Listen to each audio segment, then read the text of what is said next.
Olá, olá, tudo bem? Boa Boa tarde a tarde. todos. Estamos ao Boa Boa vivo tarde. tarde. nessa live tão aguardada, exportação de frutas do Vale do Jaíba, e com esses convidados aqui, mais que especiais, estamos hoje com Jorge de Souza, da Frutas, Fabelo da Aba Norte, André Galhães, da Log Trade, Cleo Marian, da Wilson Sons, e o nosso Boa querido Davi tarde. Sanches, da Greenkeeper. Sejam todos bem-vindos, todos que nos Obrigado. acompanham aí, tanto no canal do YouTube quanto aos nossos convidados. Eu vou liberar aqui com a fala nosso querido Jorge de Souza, tá bom? Vou liberar. Os demais aguardem aí as suas participações, tá bom? Vou liberar o seu áudio, Jorge. É com você, os slides já estão aqui, só sinalizar que eu coloco, tá bom? Ok. Uma boa tarde a todos. É um prazer muito grande de encontrar os amigos aqui da região do norte de Minas nessa oportunidade, mais uma oportunidade para nós debatermos oportunidades de negócio, entre as quais as exportações de frutas aí desse importante polo frutícola do Brasil. É uma satisfação muito grande, me sinto muito à vontade, me sinto verdadeiramente em casa com vocês. Na verdade, eu imaginei o seguinte, que como a responsabilidade pelo aquecimento desse time de notáveis aí na área da fruticultura cabe a mim, então eu vou tentar abordar primeiramente alguns temas mais gerais do que é esse negócio da fruticultura de exportação, o que isso representa no mundo, o que isso representa no Brasil e alguns desafios e oportunidades que nós já identificamos pelo nosso trabalho aí na Associação Brasileira dos Produtores e Exportadores. Então, pediria a gentileza, se puder projetar os meus slides, eu já vou iniciar. É interessante porque eu acho que a primeira grande questão nós pensamos assim, o que esse negócio de importação e exportação de frutas representa no mundo, em termos de faturamento, qual é o tamanho desse negócio?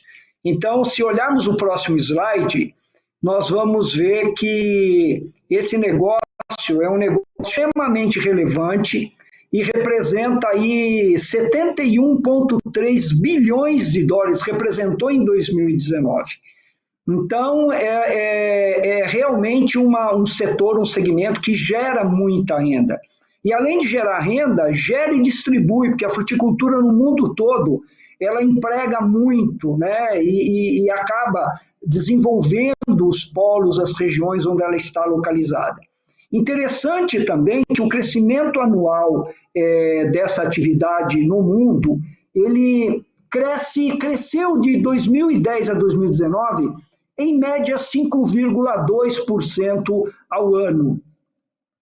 E se nós olharmos o crescimento em algumas regiões específicas, como por exemplo os países asiáticos, esse crescimento foi de 15% ao ano.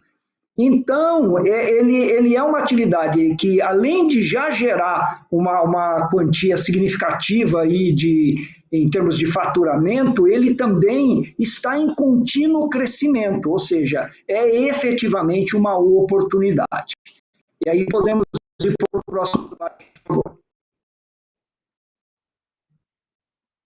Então, agora nós vamos dar uma olhada com relação ao Brasil. Né?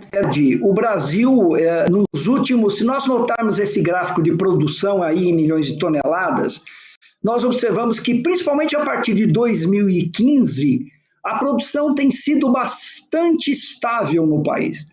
A exemplo de outros segmentos do agronegócio, a tecnologia chegou também na fruticultura e os recursos tecnológicos hoje permitem que o produtor ele consiga gerenciar as variáveis climáticas, as variáveis agronômicas de fertilidade, de controle fitossanitário de uma maneira bem mais efetiva. Então, isso tem contribuído muito para que a produção tenha sido estável, ou seja, estamos aí num patamar de 44 milhões de toneladas, um pouquinho mais, um pouquinho menos, dependendo do ano, E somos, com esse desempenho, o terceiro maior produtor mundial de frutas. Estamos atrás apenas de China e Índia.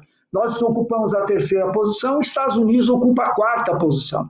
Então, somos a exemplo de grãos, a exemplo de café, a exemplo das carnes, somos protagonistas em termos de volume produzido. Somos uma potência frutícola, sem dúvida alguma. No entanto, quando nós analisamos a nossa posição no ranking de exportadores, estamos apenas na 23ª posição. E fechamos 2019 com um desempenho aí aproximadamente próximo aos 850 milhões de dólares, que representam apenas 1% desse faturamento mundial aí de 71,3 bi que eu mencionei. Ou seja, somos extremamente relevantes e protagonistas como produtores na produção em relação ao mundo, no entanto, em termos de exportação, nosso desempenho é pífio. E o mais interessante, aí contrastando com as outras cadeias produtivas, né? Quando a gente olha produção de grãos, produção de carnes, café, como eu já mencionei, açúcar, nós somos grandes produtores e somos também grandes exportadores. E na fruticultura isso ainda não aconteceu. Então podemos ir para o próximo slide, por favor. Nós temos, na verdade, vários desafios e alegações absolutamente verdadeiros, faço questão de frisar isso, não é uma desculpa do setor produtivo, absolutamente, são desafios verdadeiros que podem explicar, por exemplo, o porquê dessa performance não tão compatível com o tamanho do nosso negócio. Primeiro deles é a infraestrutura logística. O Brasil é um país continental, e só por esse fato ele já teria desafios logísticos. Evidentemente, se você tem um produtor de frutas que ele está distante dos pontos de egresso dessa fruta, dos portos, por exemplo, no modal marítimo, evidentemente ele perde um pouco de competitividade em função do custo dessa logística terrestre. Os nossos portos e os nossos aeroportos evoluíram bastante na última década, mas ainda não estão no mesmo nível dos nossos principais concorrentes, inclusive aqui na América Latina. Se você olhar o Chile e o Peru, que são dois exemplos notáveis aí na exportação de frutas, as instalações portuárias são mais avançadas, são mais automatizadas do que as nossas aqui. Mas estamos melhorando, né? Eu tenho certeza que nossa colega vai ter oportunidade, Cléo vai ter oportunidade de falar do Porto de Salvador, que estão acontecendo investimentos, mas comparativamente nós ainda estamos um pouco atrás na infraestrutura logística. O custo do Brasil é uma realidade, eu não vou nem me alongar muito nesse tema, porque nós sabemos, né, embora os esforços aí para nós redesenharmos os modelos econômicos do país, redesenharmos as produtivas, a questão dos impostos e tudo mais, mas nós sabemos que o custo do Brasil é uma realidade. Somos um Estado burocrático, não tem como. Essa semana mesmo eu tive a oportunidade de debater com os colegas lá do Ministério da Agricultura, do Vigiagro, algumas oportunidades de melhoria que nós tínhamos nas fronteiras secas do Brasil, com os países do Mercosul, na exportação de banana, que é uma das principais frutas produzidas aí no norte de Minas. Então, alguns gargalos nas questões alfandegárias, de desembaraço aduaneiro, problemas também de estrutura nessa área, de equipe, a questão também da automação dos processos. Então, somos um Estado burocrático ainda, melhorando, mas ainda somos. Não trabalhamos nos últimos anos, é verdade, e aí eu acho que como representante na Abrafrutas do setor privado, né, eu tenho que assumir a minha culpa aí. O setor, na verdade, não demandou com a mesma ambição empresarial a abertura de novos mercados, a exemplo de outros segmentos já mencionados aqui, como as carnes e os grãos, por exemplo. Então, a fruta é um produto muito regulado, nós temos as questões fitossanitárias que são muito importantes. Então, a abertura de mercados é um processo um pouco mais complexo, complexo e nós não conseguimos, nos últimos anos, apresentar uma lista de demandas compatível com essa potencialidade mundial. Estamos correndo atrás também desse prejuízo, vamos dizer assim, e estamos melhorando, mas é verdade. Por exemplo, não temos a China, nós só podemos exportar para a China melões e conseguimos essa aprovação agora em 2020. Então, temos muito ainda o que fazer em termos de acesso a mercados. O tamanho do mercado interno é fantástico, ainda bem, né? Porque somos o terceiro produtor mundial e o negócio continua rodando, significa que o nosso mercado interno está consumindo 97% dessas frutas, mais exato para todos que estão nos ouvindo nessa live. Então, temos um mercado interno fantástico, mas isso absolutamente não justifica nós não estarmos comendo uma fatia mais expressiva desse bolo de 71 bilhões aí do mercado internacional. Temos que crescer nisso também, né? Então, muitos produtores às vezes falam, mas eu vendo para o mercado interno, é mais simples, os processos são simplificados e às vezes os preços aqui no Brasil são iguais ou até melhores que os preços internacionais. Tudo isso é verdade, mas, de novo, do ponto de vista estratégico, não é uma boa prática nós não estarmos numa posição aí de participação nesse mercado mundial mais alta do que nós temos.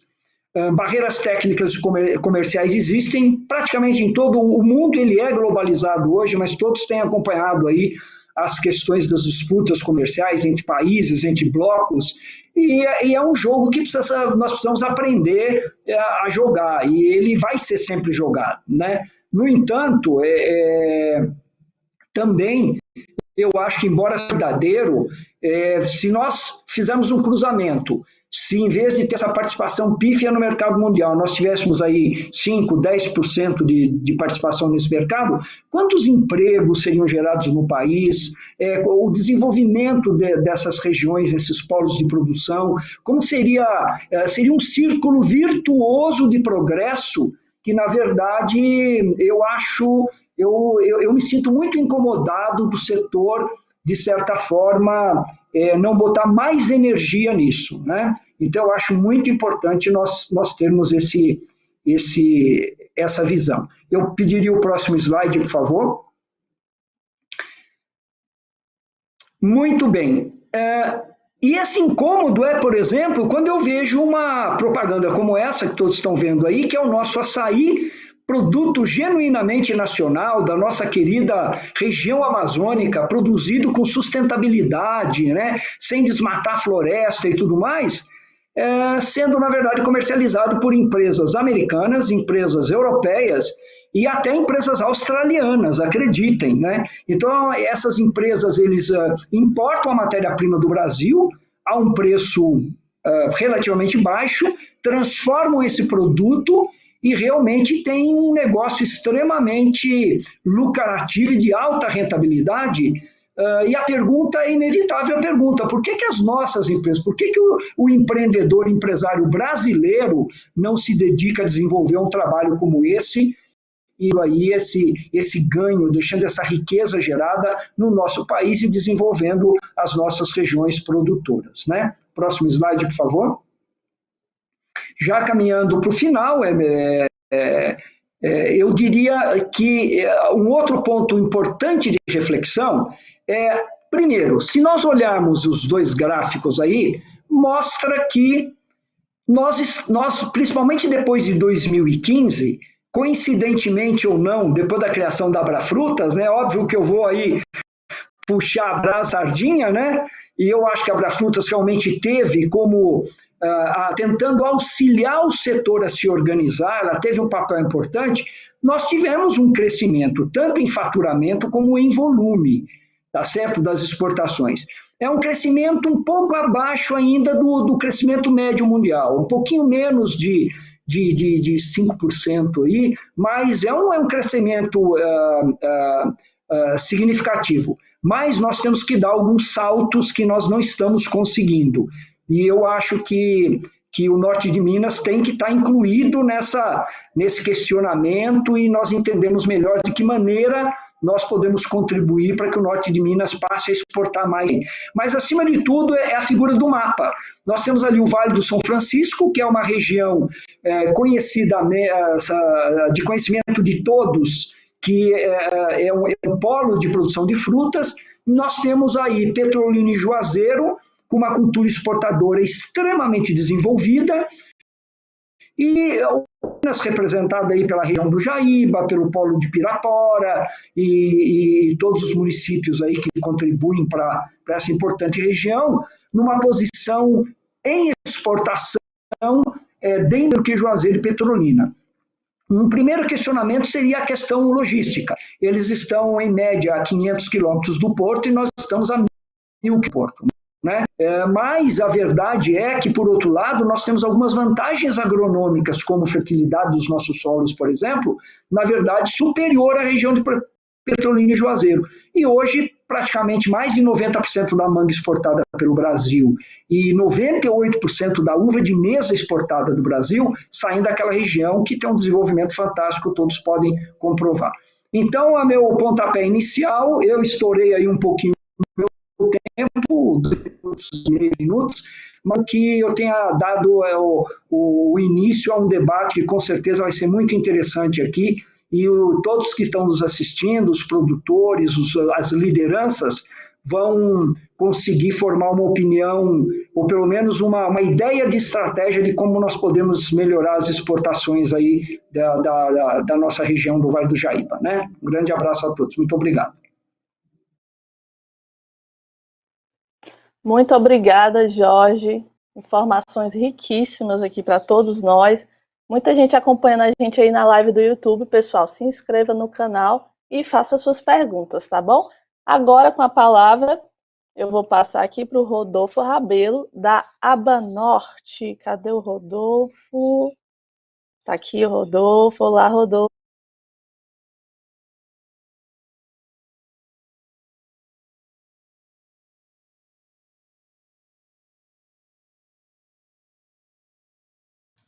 Está me escutando?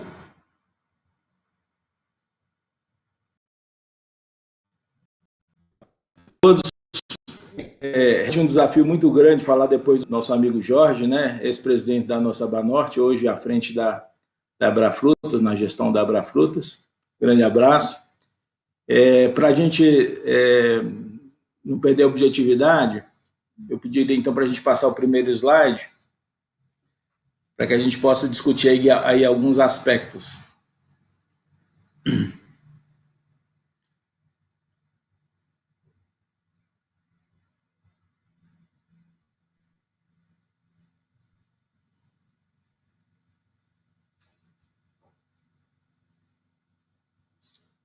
Pode passar o próximo, por favor? Nessa tela aí, obviamente, as informações são de uma fatia aí das frutas exportadas pelo Brasil, não todas. A fonte é o Comexstat, que é o órgão oficial de informação sobre o comércio exterior. A gente vê aí nos últimos 4 anos, inclusive o ano 2020, que a gente só tem a do ano, né? A estratificação dos estados exportadores, né? Tanto em toneladas vendidas, né? Quanto também em faturamento em dólar, né? A gente vê que o Rio Grande do Norte, no caso, trabalhou maiores volumes, né? Tem trabalhado maiores volumes ao longo desses anos, pelo menos na soma desses 4 anos. E Pernambuco é que realmente faturou mais. Mas se a gente olhar os anos, né? A gente vê aí uma alternância entre esses estados na questão do faturamento e também da produção. Pode passar, por favor. Aí, no caso, nós temos aí a estratificação, né, do código da descrição SH4, né, do Comexstat, onde mostra o Rio Grande do Norte como o maior exportador em 2019, né, com a categoria de melões, depois de mangas, né, depois bananas e outras frutas, por estado, né, mostrando o ranking em faturamento em dólar por cada um desses estados. Próximo, por favor.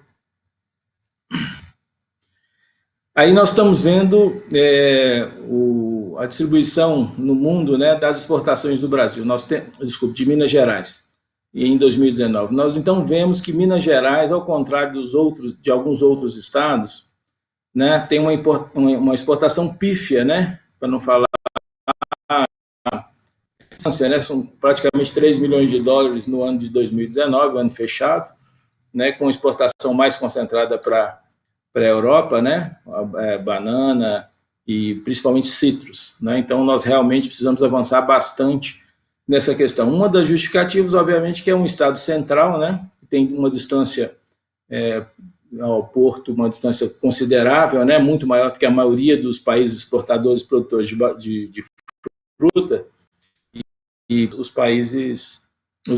estados produtores de frutas do Brasil, que tem uma distância em relação aos portos bastante menor. Próximo, por favor. O volume de comercializada, né, em termos de toneladas, em termos de dólar líquido, né, FOB, a gente vê aí no mapa mundi, né, a distribuição dessas exportações dos países que realmente compraram do Brasil, né, então nós estamos vendo aí uma coisa em torno de 700 milhões de dólares, né, de exportação em 2019, um número bastante pequeno em se considerando a fruticultura nacional. Só para você ter uma ideia, em 2016, a banana ela fechou 16 bilhões de reais, né, só para o mercado interno, né? Então, a gente vê que o mercado externo de frutas ele precisa ser alcançado, né, de forma até estratégica, como o próprio Jorge falou. Nós estamos vendo que a política cambial parece esse espaço que facilita as nossas exportações e nos coloca um pouco mais competitivos, né, em relação aos anos que se passaram, né, nos dando, então, mais oportunidades de exportar, né. Próximo, por favor. Então, quais são os desafios do norte de Minas hoje? É justamente chegar aos portos, né? A rede ferroviária ela chegou no norte de Minas há praticamente 100 anos atrás, né? Onde o principal produto transportado era animais vivos, né? Bovinos em direção aos frigoríficos. Próximo, por favor. O que a gente precisa buscar hoje é justamente algo que nos coloque de forma mais competitiva no mercado, de forma consistente, né? Não só nesses momentos onde a questão cambial está favorável, mas de forma definitiva, né? No mundo inteiro, todo e qualquer país moderno, a rede ferroviária, a principal via de trânsito de mercadorias, né? De exportação e de importação. E o Brasil, a partir da década de 70, investiu muito em rodovias e a nossa rede de ferrovias até diminuiu, né? Enquanto que na Europa os investimentos são muito fortes, né? Então a gente vê aí algumas imagens de plataformas de trem transportando carretas inteiras, né? Tanto com o cavalo e também o container, a própria carroceria, e também outras opções na Europa que hoje eles transportam o baú, né? Então nós temos que avançar para esse tipo de modelo, porque é um modelo realmente que vai nos trazer benefício na questão do custo do frete. Próximo, por favor. Mais um, por favor. Então a gente viu que o governo Bolsonaro hoje ele tem um desafio e realmente está nessa direção de alterar de 15% para 29% o volume de carga transportada por via férrea, né? Realmente colocando o país numa condição de exportador e consolidando essa situação. Próximo, por favor. Aí a gente vê a malha ferroviária, né, em 2016 e também vemos aí o planejamento do governo Bolsonaro, obviamente tem parte dos governos anteriores também, para integrar a rede ferroviária aos portos, né? E no caso aí a gente está vendo aí a rede que passa no norte de Minas, né? Passa em Janaúba, muito próximo ao projeto Jaíba, passa também em Pirapora, está ali dentro, em Pirapora, perto junto ao perímetro irrigado de Pirapora, e o nosso objetivo principal é justamente viabilizar esse transporte fundamental para que nós cheguemos aos portos de forma competitiva, né? Então, o governo federal está investindo no porto de Ilhéus, né, para interligar a ferrovia Integração Oeste-Leste, né, que chega lá em Marabá, lá no Pará, né, já chega na porta da Europa, né?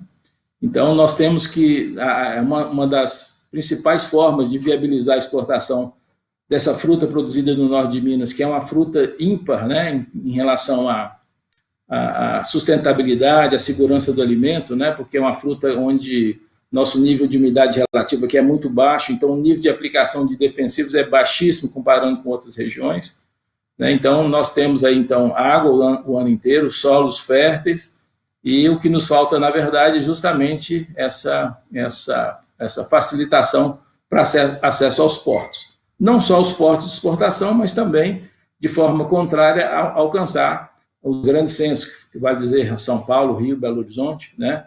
Porque hoje a distância rodoviária realmente é um empecilho à competitividade da nossa produção. Então, na verdade, são esses os nossos desafios para que nós possamos realmente alcançar volumes consideráveis na exportação, porque o aumento da produção local, sem que esses investimentos sejam feitos, nós vamos competir com nós mesmos e acabar não tendo o resultado necessário, né? É isso aí, então. Obrigado.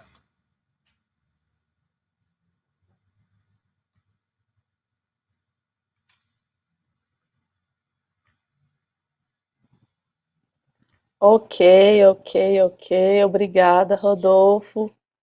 Informações valiosas aqui para a gente, com o objetivo aí da ferrovia, né, de logística para o Vale do Jaíba, tá bom? E agora, seguindo aqui a palavra, André Magalhães, da Logtrade, tudo bem? Tudo bem, olá, muito boa tarde a todos.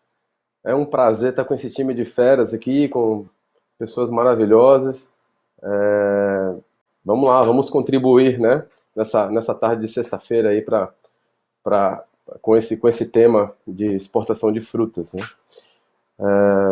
Bom, eu não preparei slides, eu preferi falar um pouco. A nossa parte, ela tem uma tendência a ser bastante técnica, e eu adoro falar, né? Então, assim, se eu fizer slide aqui, a gente vai ficar até amanhã falando de exportação, que é uma coisa que está no nosso sangue, mas brincadeiras à parte. A nossa intenção aqui, pessoal, é partir de uma pergunta, né? Tenho produto, como eu faço para exportar? Por onde eu começo, né? Então, o nosso trabalho como despachantes aduaneiros, como agentes logísticos, é facilitar o comércio internacional, facilitar as informações e procedimentos e documentação para os clientes exportadores, né, e importadores. Falando de Jaíba especificamente,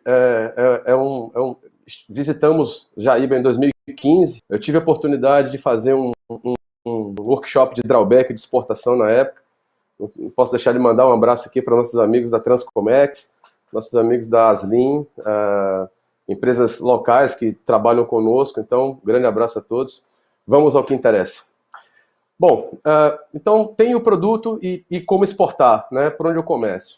Pessoal, existe a Receita Federal, ela possui vários sistemas, tá, para fazer o controle do comércio internacional brasileiro, tá? O sistema que controla quem importa e quem exporta, né, esses agentes de importação e exportação, é um sistema chamado Radar, tá? Algumas pessoas chamam de habilitação a Siscomex, outras chamam de Radar, mas, enfim, quando vocês ouvirem habilitação a Siscomex, ou, eu tirei meu Siscomex, ou simplesmente Radar, no jargão é tudo a mesma coisa, tá? Então, a primeira coisa que uma empresa, tá, tem que fazer é procurar se credenciar junto à Receita Federal no sistema radar. Então, qualquer empresa, a legislação atual é uma legislação de 2015, a instrução normativa número 1603, junto com a portaria COANA 123 de 2015, eles dispõem sobre as modalidades de radar, sobre documentos que são necessários, tá? E estabelece regras e obrigações. Então, eu tenho a empresa, eu tenho um produto, a primeira coisa, se habilitar no radar, tá bom? Existem basicamente 3 modalidades de radar: a expressa, a limitada e a ilimitada. Então, a modalidade expressa, inclusive, é uma modalidade que nós orientamos e sugerimos para que exportadores de primeira mão, tá, busquem. É uma modalidade que, como o nome está dizendo, expressa, ela praticamente é efetivada online, tá, na hora, pela Receita Federal. Ela não estabelece limites para o exportador exportar, limites de venda, tá? Na importação, ela limita o importador a uma parceira de pagamento de 50 CIF por cada 6 meses de suas importações. Na exportação não tem limite, tá? Então, é a que a gente recomenda, que a gente orienta, é rápida, não é custosa e, assim, em uma tarde você se habilita a ser exportador. Temos a limitada e a ilimitada, né? Que também, assim como a expressa, ela não estabelece limites para quem vai exportar. Então, ela é a legislação favorece o exportador, tá? E aí, como eu estou falando de modalidades, a limitada, ela traz para a empresa que importa, um limite de até $150 mil CIF por cada 6 meses, e a ilimitada, acima de $150 mil CIF, conforme sua capacidade financeira. Então, basicamente, essas são as modalidades de radar, e essa é uma informação preciosa que a gente queria trazer aqui para vocês sobre o tema. Então, beleza, tenho o produto, já sei que eu tenho que tirar radar, tirei o radar. Como eu faço agora para exportar? Tá? Então, nós vamos canalizar, obviamente, a temática para exportação de frutas. Petrolina e Juazeiro é uma região que a gente trabalha há 20 anos, temos clientes, amigos, pessoas maravilhosas também, uma parceria de longos anos, né, com a turma de Petrolina. Um abração para Petrolina e Juazeiro também, nessa tarde de sexta. Então, a logística de fruta, ela existem os dois lados, né? Existem demandas que tem que sair do exportador e, logicamente, demanda dos intervenientes, né? Transportador rodoviário, armador, ou agente de carga, despachante, porto, e aí vai. Então, eu estou com minha fruta no packing, colhi a fruta, né? Foi para o packing, preparou o pallet, pronto, estou com o pallet pronto para entrar no container. Então, a primeira coisa isso obviamente, né, nós aqui, como exportadores, já tendo negociado a fruta com o importador lá fora. Então, também estou avançando essa fase aí da negociação, né, de preço, condições, incoterms, enfim, uma série de coisas que compõem aí o comércio exterior.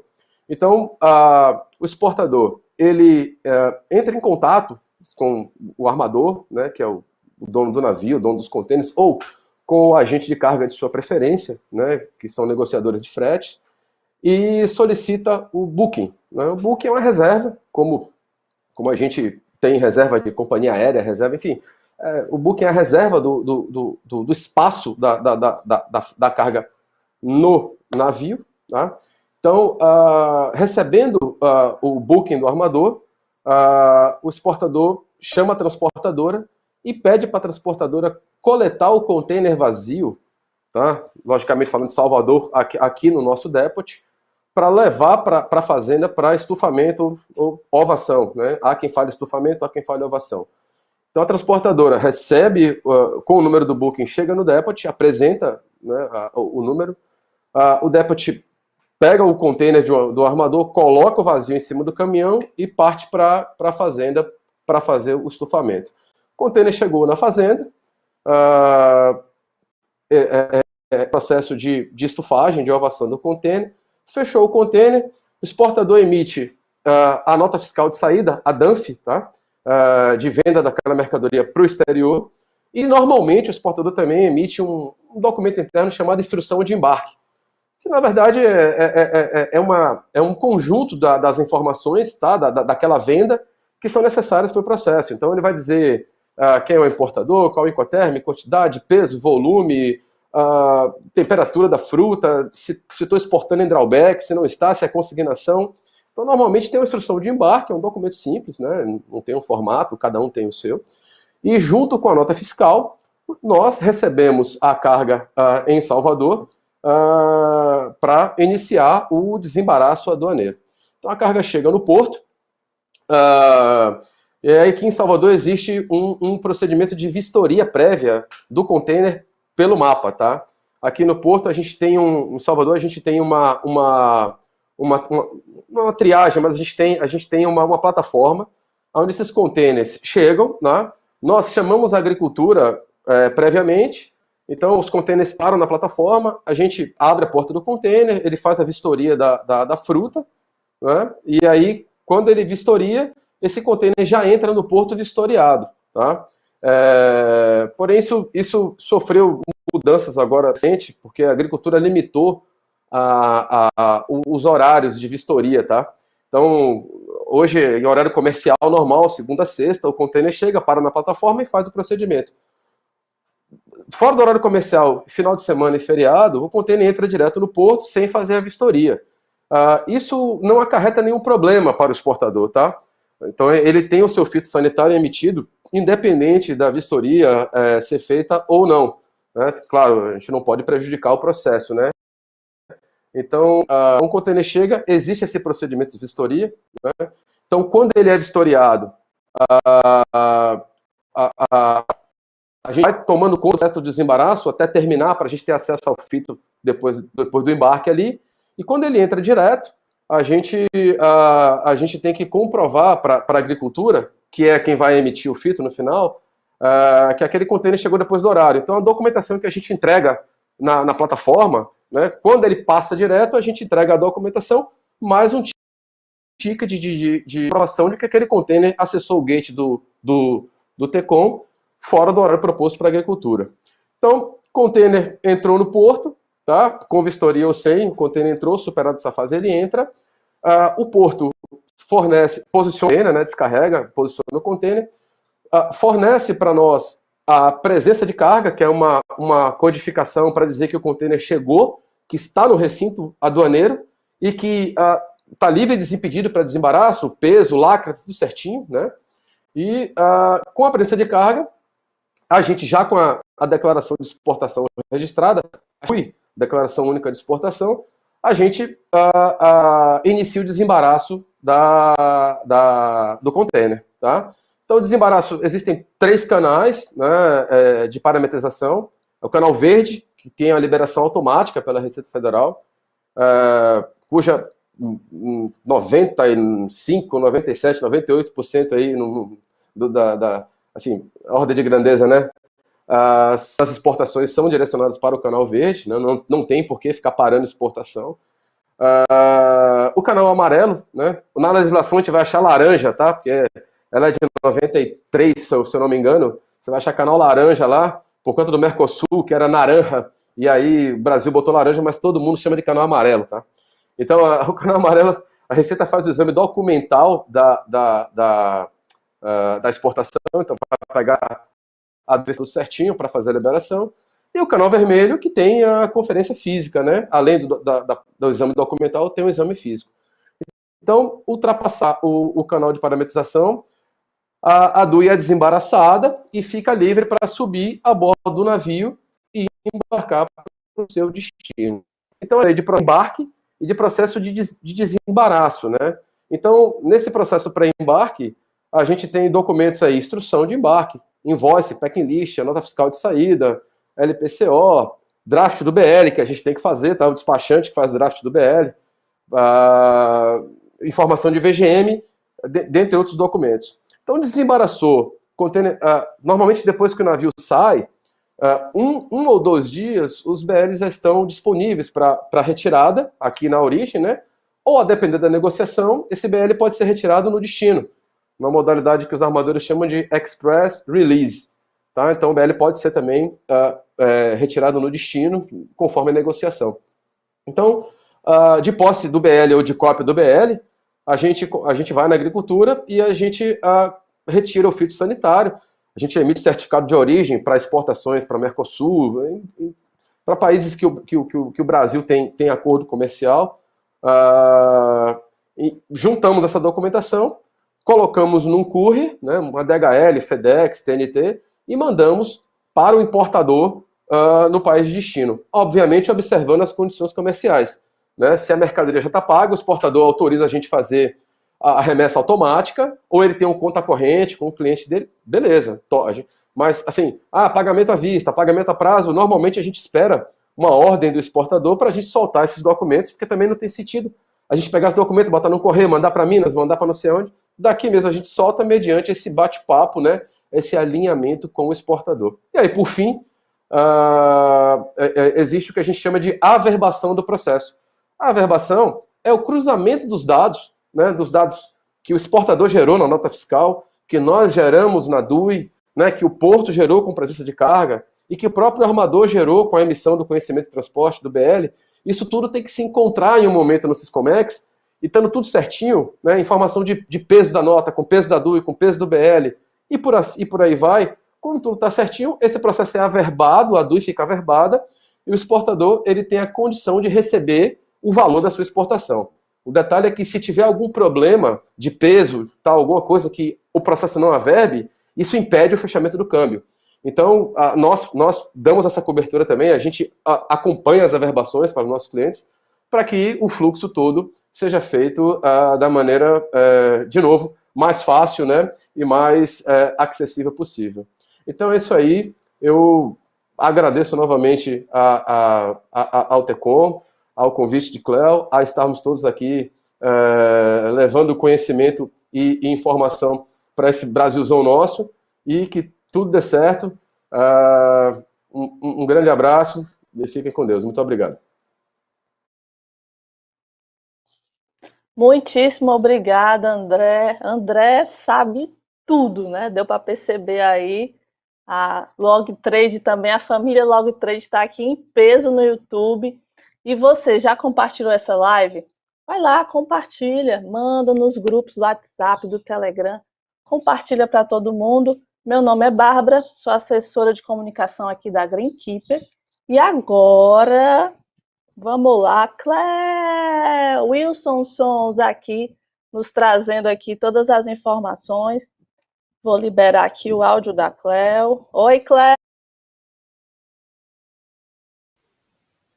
Oi, Bárbara, tudo bom? Tá me ouvindo? Muito obrigada também por participar desse projeto. Oi, Jorge, Rodolfo, André, David.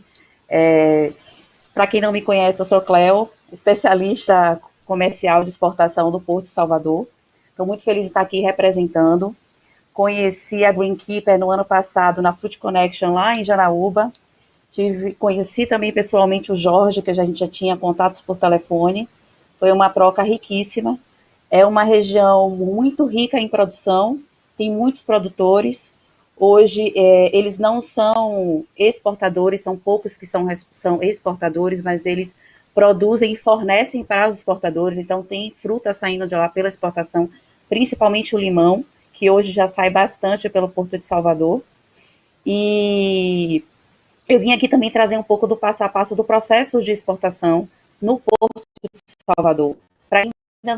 Né, a gente vai passar por um processo cronológico do seu processo, e aí eu vou dividir tudo que a gente já fez de investimento, de automação. A gente já está muito mais automatizado, Jorge, e atuando com os maiores portos hoje do mundo, como o Rotterdam. Hoje a gente já tem um sistema operacional. Se eu tivesse mais tempo, a gente ia entrar na operação de como a gente rege, como o N4 está dentro do nosso processo, mas por causa da Bárbara, eu vou tentar concentrar em 10 minutos. Eu vou fazer um slide que é o contrário de André. Se eu não colocar para me limitar, eu falo mais do que eu devo. Então, eu vou pedir para apresentar aí o nosso slide.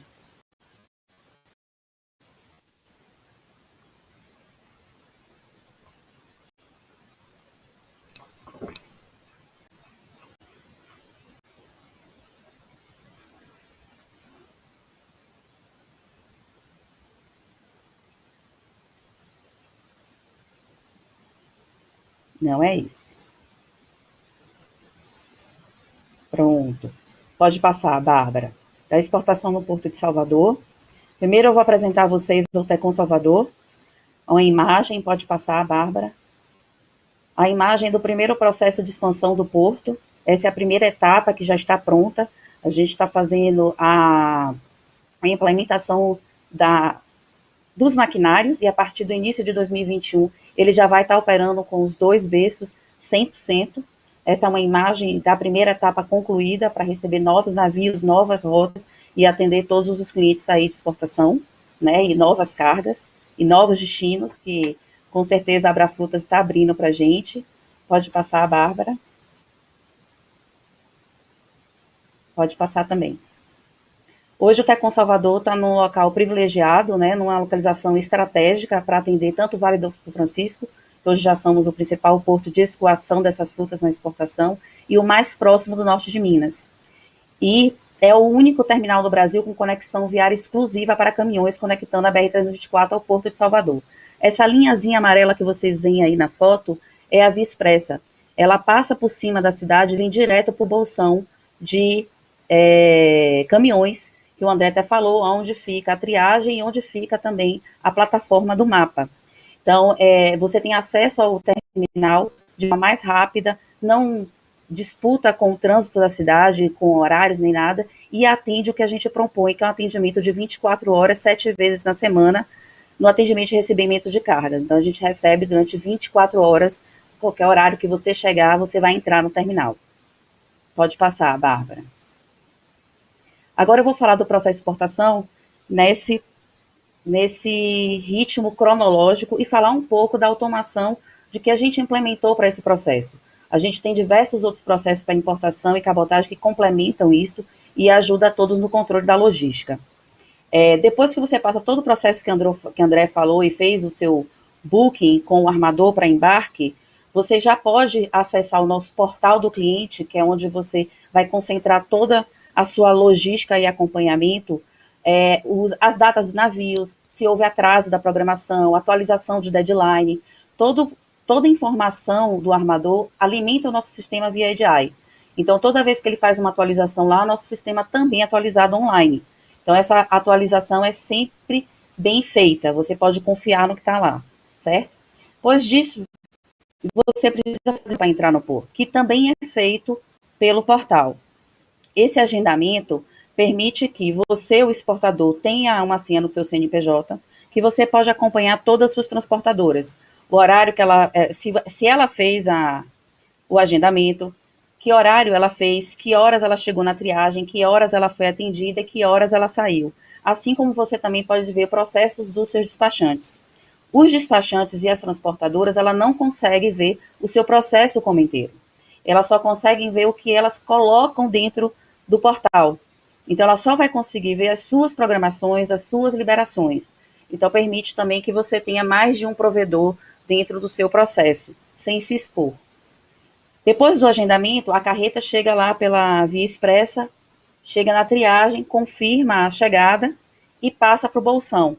Se você precisar passar pela plataforma Mapa, lá nesse bolsão você já faz, o que te traz um benefício de custo, de tempo, de agendamento com o fiscal que os outros portos sofrem, que você precisa ter o fiscal disponível para estar naquela hora do posicionamento do container com seu despachante, enfim. Antes, a gente tinha a plataforma funcionando de domingo a domingo, mas como o André falou, realmente o horário foi reduzido, ele passou a ser feito de segunda a sexta, no horário comercial, e depois do horário você pode comprovar para o mapa que você chegou depois do horário com o ticket de entrada no terminal. Inclusive, hoje o mapa já permite entrar na plataforma, eles têm uma senha, inclusive, para olhar o número do container e ver que horas ele entrou, e comprovar isso, porque a lei permite que seja feita por amostragem. Antes, o nosso mapa fazia 100% da vistoria das cargas, mas eles também estavam 100% lá disponíveis para isso. Tá? A gente tem um mapa bem parceiro nesse compromisso de fazer a economia rodar, de ter as pessoas, a exportação acontecendo. Me orgulho muito disso no Porto de Salvador. Depois que ele é chamado da triagem, que tem uma tela, uma televisão e um rádio também, o motorista passa para o gate de entrada. tá? No gate de entrada, esse motorista, ele precisa colocar a digital dele. Se o motorista é a primeira vez que ele está acessando o porto, ele precisa chegar 1 hora, pelo menos, antes do seu agendamento, 2 horas antes, para ele poder fazer o processo de integração de segurança, conhecer as normas de segurança do terminal, lógico, e fazer o registro da sua biometria. Por quê? No agendamento, você vai colocar o nome do seu motorista, a CNH, a placa do caminhão, o número do buco do armador, o número do container e todos os dados que você precisa ali.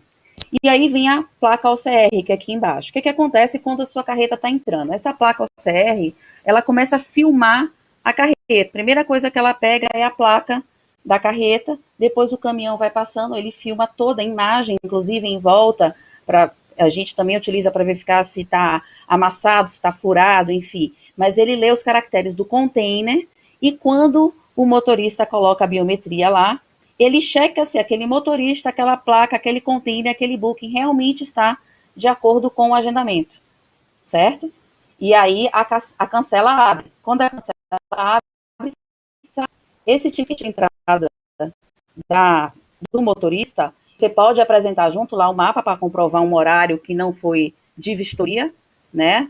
Ele serve, mas às vezes você tem um problema de comunicação com o motorista jogou fora, e já teve diversos problemas que, em conjunto com o mapa, a gente disponibilizou esse acesso, e eles também conseguem ver os horários para confirmar se aquele container realmente estava fora do horário ou não na entrada, para a liberação do fitossanitário.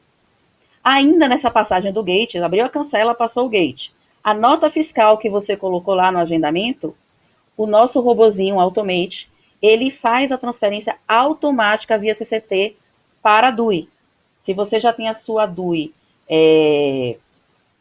ingressada no sistema e está formando um lote, por exemplo, você tem 10 containers para passar pelo gate. Quando o último container passa pelo gate, a gente informa para a Receita Federal que aquela nota fiscal deu presença de carga, automaticamente você entra na parametrização. Ou seja, vai dar a sua parametrização se você caiu no verde, no amarelo, laranja, né? Ou no vermelho.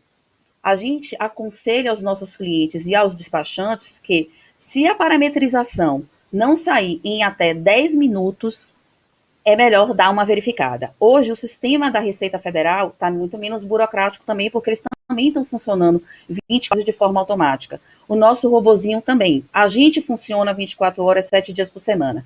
Então, a hora que entrar 1 da manhã, 2 da manhã, domingo, feriado, 5 horas da manhã, isso vai estar funcionando de forma automatizada. E a sua liberação, a sua parametrização também. Voltando, se você não identifica em até 10 minutos, tem que rever o processo. Ou tem um cuidado na DUI, ou está com problema na chave da nota fiscal, ou o container não foi dado baixa dentro do sistema da Receita Federal em um outro porto. Pode ter alguma coisa que aconteceu. Importante não deixar para a última hora para que não impacte o seu embarque no deadline determinado pelo armador, certo? Passando pela cancela, no ticket de entrada, ele vai informar se sua carga precisa passar pelo scanner ou não.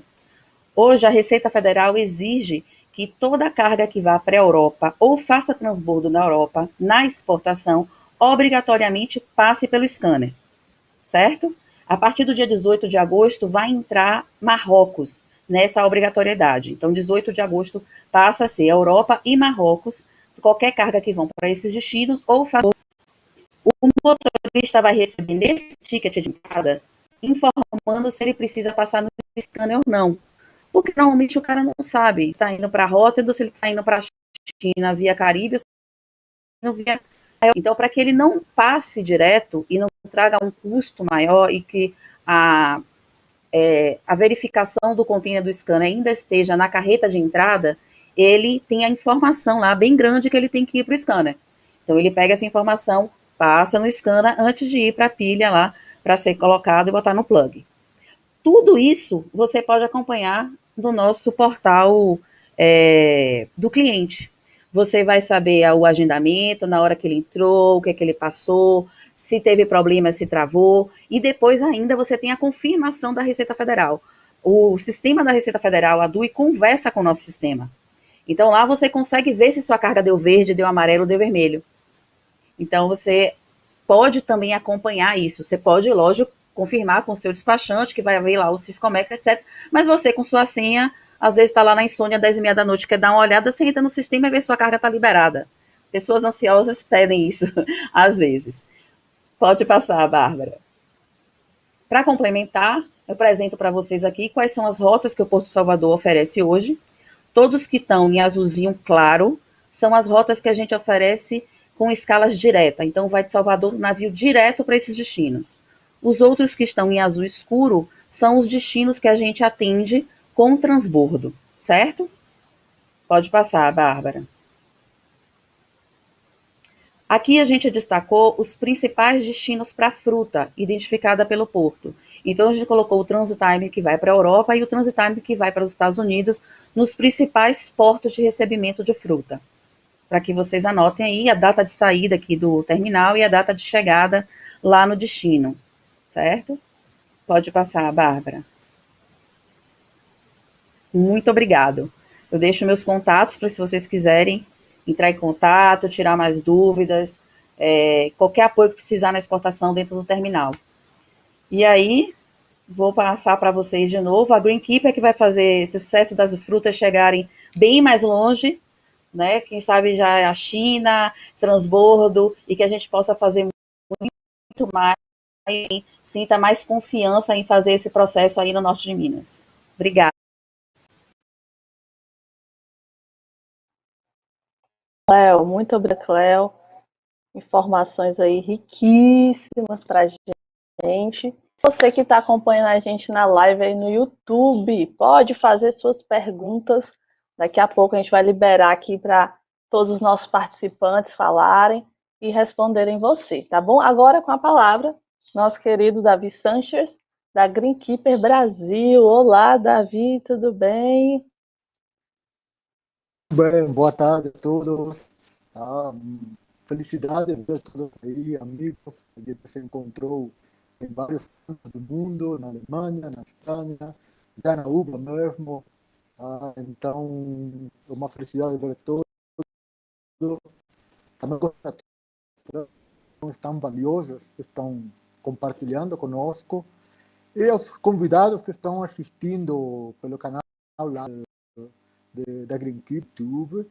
Também gostaria de enviar um abraço aos nossos colegas que estão assistindo, colegas da Greenkeeper assistindo desde a Espanha, desde Colômbia, desde lá Fortaleza também, tá? E pessoal que está nos dando um grande apoio nesses 3 anos que a Greenkeeper tem no Brasil, tá?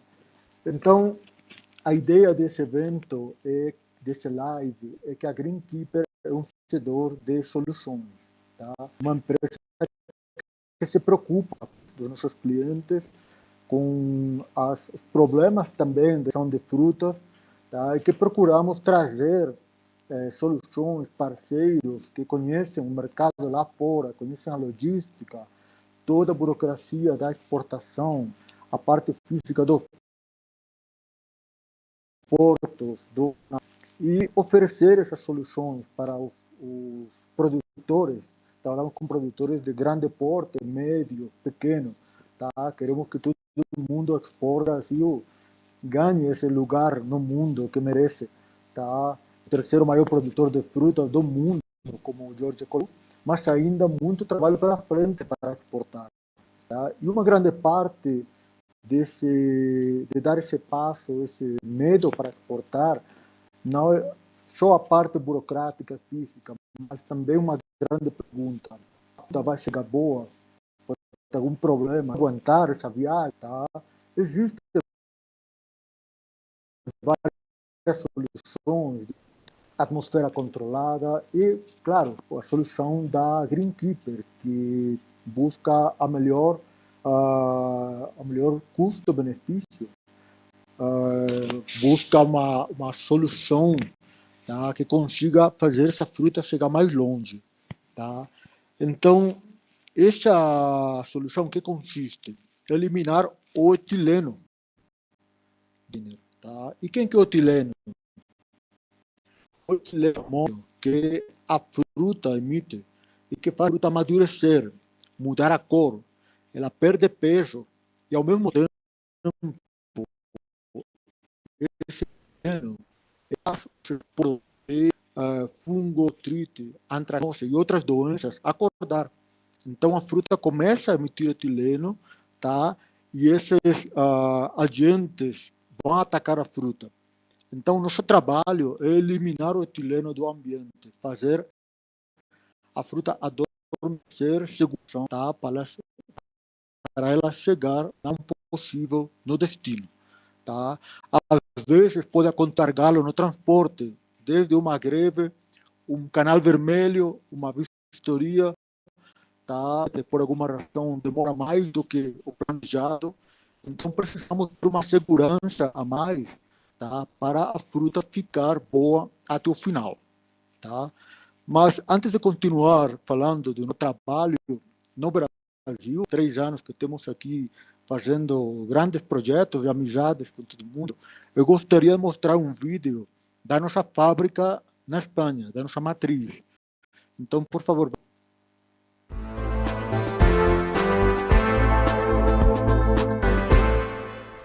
Greenkeeper es una empresa con presencia en los 5 continentes. Hemos logrado en los últimos años un crecimiento acentuado. Cada día ganamos la confianza de más y más clientes en todo el mundo. Hemos conseguido liderar el mercado de muchos de los principales productores y exportadores de frutas y hortalizas. Nos dedicamos a la fabricación de granulados de excelente calidad para la eliminación del etileno y otros compuestos volátiles, cuya presencia en la atmósfera es muy perjudicial para las frutas y hortalizas. El etileno es el principal responsable de la maduración de dichos productos. Asimismo, limpiar el aire de estos compuestos volátiles hace que el desarrollo bacteriano y fúngico se reduzca enormemente. Contamos con la mayor variedad de formatos del mercado, adaptándonos siempre a las necesidades de nuestros clientes. Cubrimos desde una cámara frigorífica de conservación, con máquinas modernas y módulos, hasta los camiones y contenedores refrigerados, con los filtros de transporte y las mantas.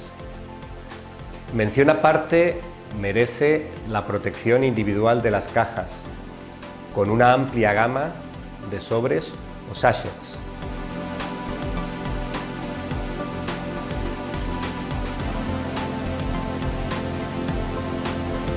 Nuestros sachets están sometidos a los test más exigentes en cuanto a resistencia y calidad. El departamento de producción nos da una muestra de cada uno de los lotes que después aquí analizamos, permitiendo saber qué capacidad tienen cada uno de nuestros granulados.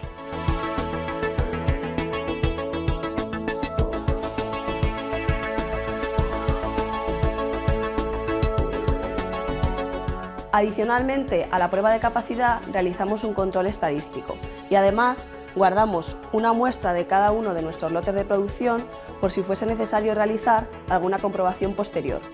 Nos hemos convertido con nuestros sachets en los líderes del mercado. Nuestros productos tienen que ser siempre distintos, tienen que tener algo más que la competencia. Nuestros filtros tendrán incorporado una pequeña brida para que sea más fácil montarlos. Nuestros sobres aguantarán más la humedad que ninguno otro o serán los más rápidos. Nuestras mantas se podrán colocar en un bin, no hay nadie que tenga esto.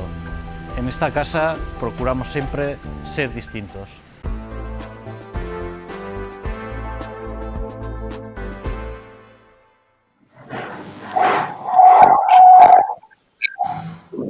Então, como o diretor técnico Ramon Gelli falou, nós buscamos a maior diferenciação do mercado. O que consiste isso também?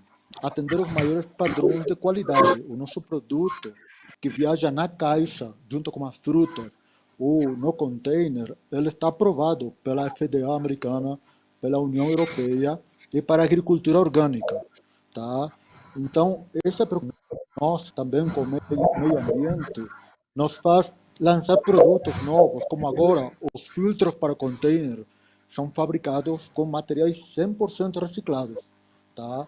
Os sachês são biodegradáveis, o granulado de argila ele pode ser usado como fertilizante, tá? Ao mesmo tempo, agentes bactérias e fungos do ambiente, os voláteis, tá? Nós não agregamos nada na fruta, não é nenhum químico. Então, quem exportar vai ter uma fruta boa, fresca por mais tempo, tá? E com produtos naturais, tá? Então, nós temos 3 anos trabalhando no Brasil, estamos trabalhando com produtos como abacate, como limão, Tahiti, manga, melão, mamão, tá? Mesmo também mamão, que antes era exportado de aéreo, mas com o desafio da pandemia, houve algumas empresas que optaram pelo embarque marítimo e deu certo. E ao mesmo tempo, além das parcerias que nós temos com pessoas ou empresas que fazem a exportação acontecer, tá? Fizemos uma excelente parceria com a Abanorte e com a Universidade de Montes Claros, com o campus, porque também nós precisamos entender cada variedade de fruta e cada variedade local. No caso de Janaúba, fizemos uma experiência, uma simulação de frete marítimo da banana prata. Tá? Aqui também gostaria de aproveitar para enviar um abraço para a doutora Gisele Mitsubishi, que ela quem gerenciou todo o projeto na prata, na Unimontes, e agora estamos começando com a manga palma também, para fazer a mesma simulação. Então, após 25 dias, a banana estava verde ainda e estava vendendo grãos de importação europeia. 25 dias, tá? Banana prata que emite mais etileno do que outra banana, tá? E conseguiu atender esse padrão, sempre buscando uma solução de custo, tá? Que faça assim, possível a exportação, tá? Então, isso quer dizer que a Greenkeeper trabalha muito perto do produtor, tá? Para entender as necessidades, resolver os desafios, mas ao mesmo tempo contamos com suporte da Greenkeeper na Espanha, tá? Com mais de 25 anos no mercado, presença em mais de 30 países, e dos nossos colegas da Colômbia, que eles para a Ásia, estamos de rotas de 35 a 45 dias, tá? Com soluções Greenkeeper. Então, claro, temos um ponto de referência, tá? Depois adequamos às necessidades locais. Mas esse é o nosso desafio. Se eles podem exportar da Colômbia para o Japão, por exemplo, em 40 dias, o Brasil com certeza consegue também, tá? Então, convido todo mundo para contatar com a Greenkeeper e com todos os nossos parceiros para fazer acontecer. Muito obrigado a todos e vamos agora para as perguntas.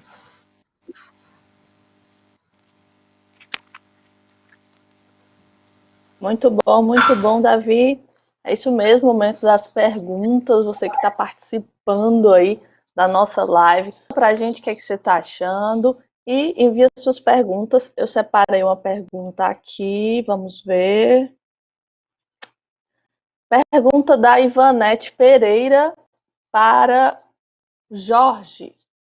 Jorge, quais são as oportunidades internacionais e os desafios das barreiras não tarifárias europeias enfrentadas pelos portadores de limão e manga?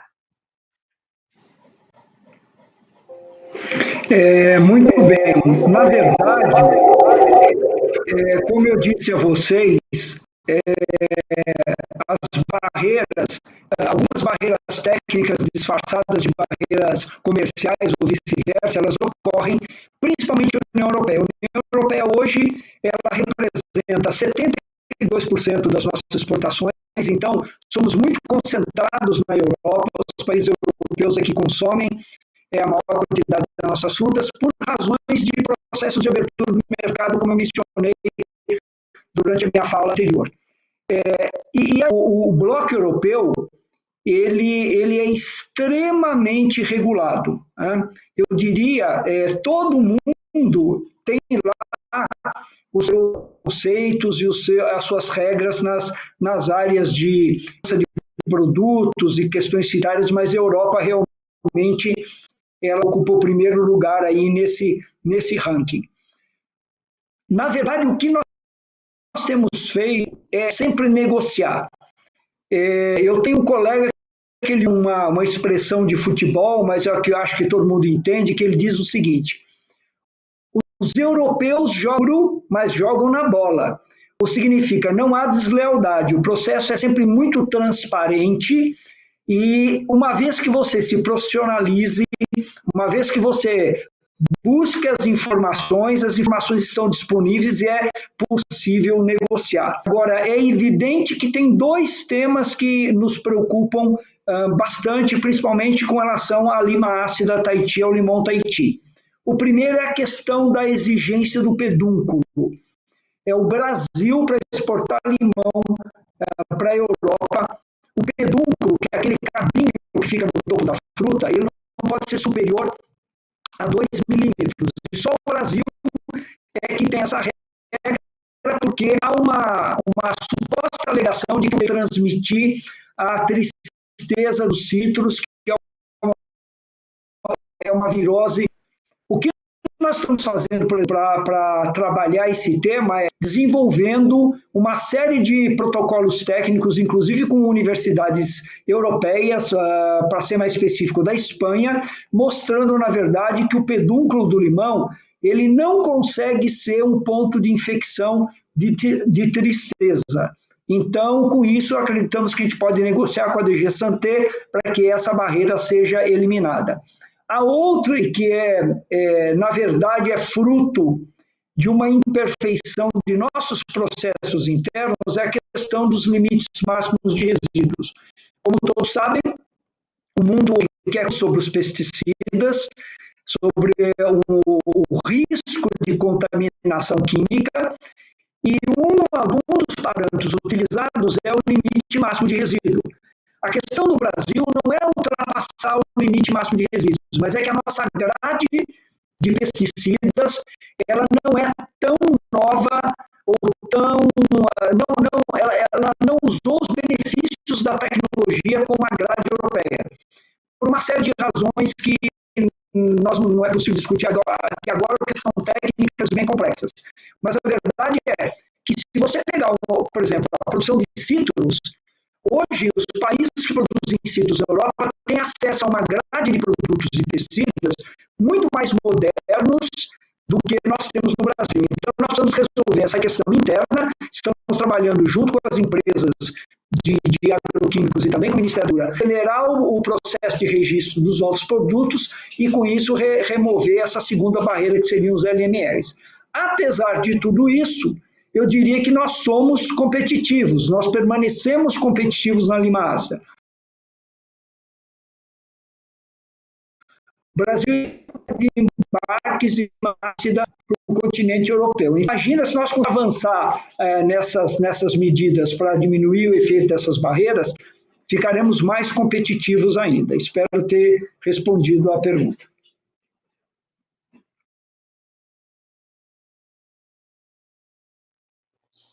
Muito bom, Jorge, obrigada.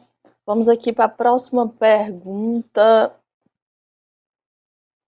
Eu acredito aqui que seja para o André e para a Cleo. Vamos ver aqui. Pergunta do Gladson Carvalho. Ele pergunta: da saída do produtor exportador ao cliente importador, quantos dias levam?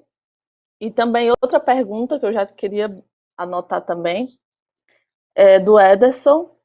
Ele gostaria de saber se a gente consegue visualizar a relação de clientes habilitados no radar, ou se essa informação não é disponibilizada para o público em geral.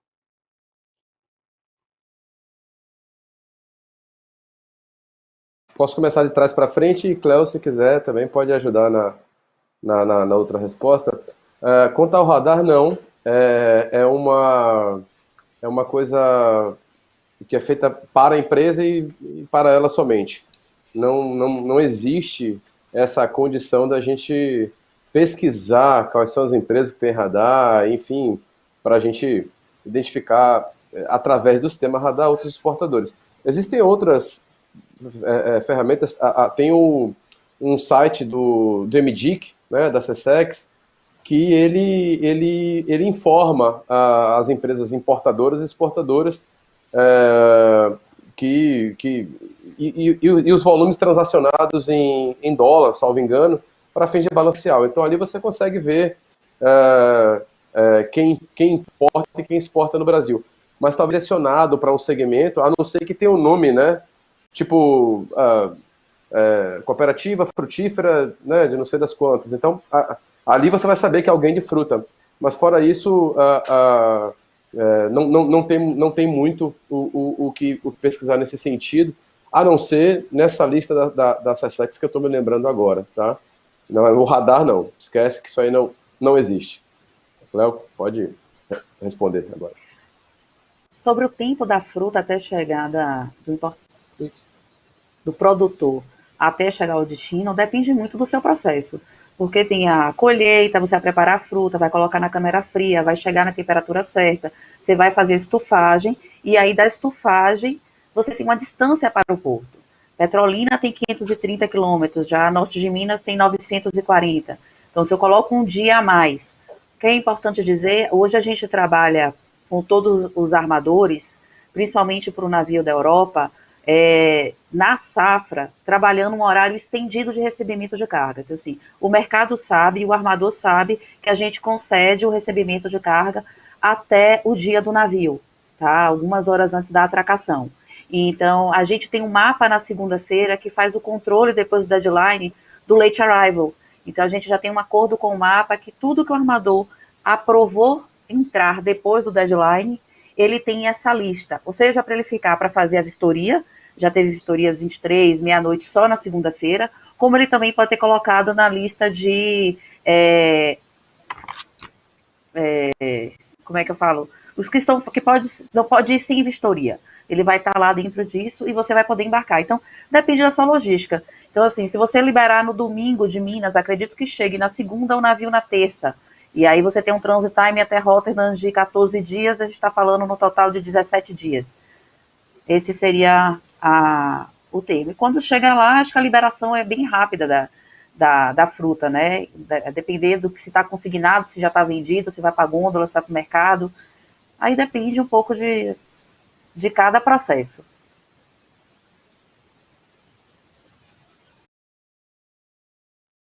Muito bom. Obrigada, Cléo. Obrigada, André. Sabe tudo, né? Esses dois aí tem um verdadeiro aqui, os fãs dele já estão aqui no nossa live. Agora eu tenho uma outra pergunta, nossa última pergunta de hoje. Vou perguntar aqui.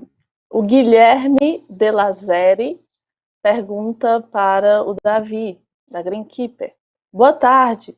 Gostaria de saber se o material absorvente é reciclável. Boa tarde, Guilherme. Os nossos produtos estão desenhados para uma viagem só, tá? Todos eles usam um granulado. O granulado é fabricado com argila. São 16 tipos de argila, tá? Que eles vão absorver o etileno, vão oxidar ele e ele vai ficar junto com a argila, tá? Quando finalizou a viagem, a embalagem é biodegradável, por exemplo, dos sachês, pode jogar no lixo comum, é biodegradar. Se quiser abrir e jogar o granulado é argila. Então, até tem clientes que usam como fertilizante, tá? Então, porque estamos falando de produtos naturais, tá? Já os filtros, por exemplo, eles são fabricados com produtos reciclados, então são recicláveis ao mesmo tempo, tá? Sempre estamos falando de nossas soluções mais econômicas possíveis, tá? Então, o nosso objetivo é ficar amigáveis com o meio ambiente, incluindo na nossa produção.